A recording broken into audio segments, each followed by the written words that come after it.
Those sets of circumstances and learning about those hard skills and soft skills really led me down a path of research and development to really find out what the secrets were about how to do strong communication, set strong goals, advance your career, and also be very fulfilled and happy in doing those kinds of things. We're going to talk about what goals are. We're going to talk about some types of goals. I'm going to give you some principles to help you maybe set goals in a better format.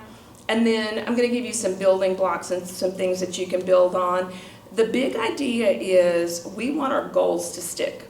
We don't want to talk about these for 2 weeks in the first of the year after New Year's. We want to take a more mindful and strategic focus toward goal setting and see if we can actually follow through on those things.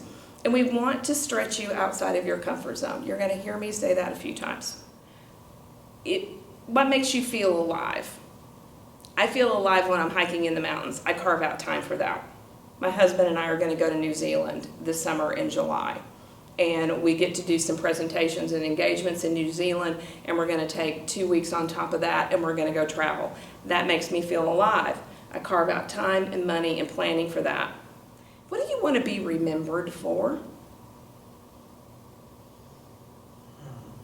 When you think about what you want to be remembered for, are you doing those things, or do you need to set goals around those things? If you write down any one thing, if you're taking notes on this, remember this. I will say a lot of words tonight. You will probably forget more than half of what I say. You need to remember this. You're either going to accept your life, or you're going to choose to design your life. Nobody told me this in my 20s and my 30s. I didn't honestly learn this concept until my 50s. It would have completely changed the way I would have really conducted myself personally and professionally. But these are things that bring us joy.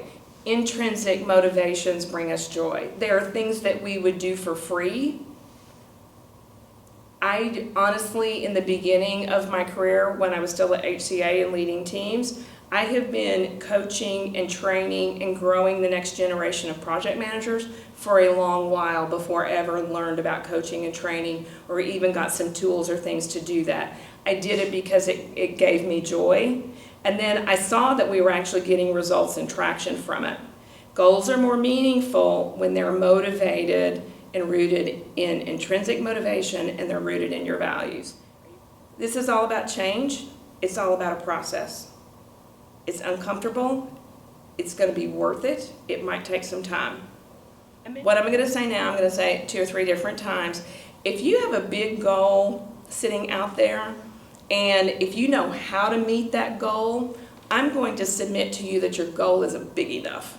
And my husband and I co-facilitate workshops together where he and I have done workshops for PMI, HCA, and several other organizations where I'll lay down the big ideas of the training, and then my husband, people usually remember him more than they do me. He's an actor, an improviser, and he's into video production, but we do a lot of role playing, and we do improv exercises. So we try to create comfortable environments for individuals to really practice and try, come out of their comfort zone, and try something new. Thus, the name of our company is Fun to Grow On Consulting, and there is a little moniker that comes under the bottom where you laugh, learn, and grow. Well, I'm grateful to be here. I appreciate your time.